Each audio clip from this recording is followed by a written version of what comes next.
Middle east में America की इस हालत की वजह है ईरान का गोरिल्ला वॉर। दरअसल ईरान ने अपने सहयोगियों देशों और विद्रोही गुट के साथ मिलकर इजराइल और अमेरिका के साथी देश को घेर कर हमला किया, जिसने इन्हें संभलने का मौका तक नहीं मिला। और इसी का नतीजा है कि पिछले 18 दिनों से खाड़ी में आफत आई हुई है।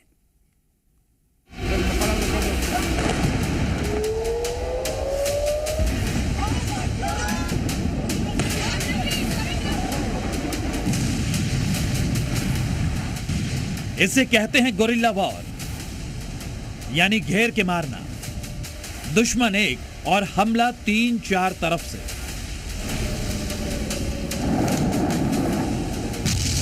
कुछ ऐसा ही देखने को मिल रहा है इजराइल के शहरों और अमेरिका के सैन्य ठिकानों पर, जहां एक के बाद एक ताबड़तोड़ अटैक हो रहे हैं।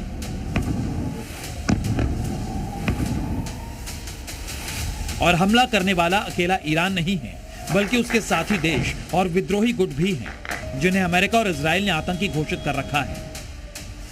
ईरान की रेवोल्यूशनरी गार्ड्स के साथ हिजबुल्लाह के लड़ाके, हमास के हमलावर खाड़ी में मौजूद अमेरिकी बेस और इजराइल के अलग अलग इलाकों में बम बारूद बरसा रहे हैं।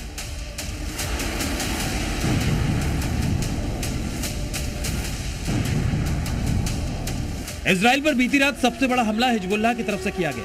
हिजबुल्लाह ने ड्रोन और रॉकेट के जरिए इजराइल के उत्तरी शहर नहरिया को निशाना बनाया, जिसमें कई रिहायशी घर और इमारतें तबाह हो गई। इस अटैक के बाद भीषण आग लग गई और पूरे इलाके में अफरा तफरी मच गई। वहीं इजराइल पर हमले की दूसरी किस्त ईरान से आई। ईरान ने हाईवे पर ड्रोन से हमला किया, जिसकी चपेट में कई गाड़ियां आ गई और उनमें आग लग गई। इस हमले के बाद हर तरफ आग के गोले और धुएं का गुबार नजर आ रहा है, जबकि जलती गाड़ियों के साथ चीखते चिल्लाते लोग भी देखे जा सकते हैं। ईरानी मीडिया का दावा है कि उनकी एक मिसाइल इजरायली प्रधानमंत्री बेंजामिन नेतन्याहू के घर तक पहुंच गई। ये मिसाइल नेतन्याहू के सरकारी आवास से कुछ मीटर दूर ही गिरी है। इजराइल ही नहीं, ईरान के निशाने पर खाड़ी देशों में मौजूद अमेरिका के मिलिट्री बेस और एयर बेस भी हैं। ईरान ने कतर के अल-उदैद एयरबेस पर बड़ा हमला किया। खबर है कि यहां अमेरिका के कई फाइटर जेट और सैन्य अधिकारी मौजूद थे। ईरान की तरफ से इन्हीं को टारगेट कर अटैक किया गया था। ईरान ने दूसरा बड़ा हमला बगदाद में किया, जहां मौजूद यूएस एम्बेसी और एक होटल को निशाना बनाया गया। ईरान ने इस हमले को शायद ड्रोन से अंजाम दिया, जिसकी पुष्टि इराक ने भी की। इराक फोर्स के मुताबिक बगदाद में अमेरिकी दूतावास और अल रशीद होटल पर हमले हुए। एयर डिफेंस सिस्टम ने दूतावास के पास मिसाइल को रोक लिया, जबकि ईरानी ड्रोन अल रशीद होटल के ऊपरी हिस्से से टकराया। हालांकि इस हमले में ना किसी की जान गई, ना ही ज्यादा क्षति हुई।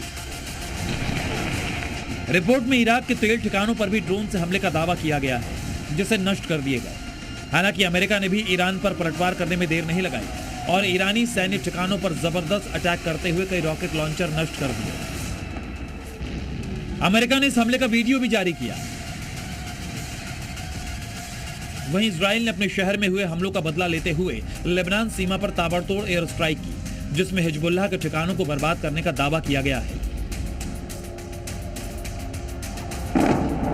इजराइल की तरफ से बेरूत पर भी बीती रात हमले किए गए, जबकि तेहरान में आईआरजीसी के नेवी हेडक्वार्टर को भी निशाना बनाया गया।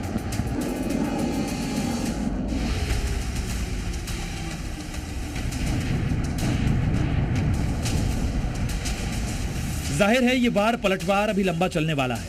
मिडिल ईस्ट में जंग फिलहाल बंद होती नजर नहीं आ रही, क्योंकि एक तरफ इजराइल और अमेरिका मिलकर ईरान की हुकूमत को मिटाने की जिद पाले हुए हैं, तो वहीं ईरान ने भी कसम खाई है कि वो किसी भी कीमत पर ना तो झुकेगा और ना ही रुकेगा। ब्यूरो रिपोर्ट, जी मीडिया।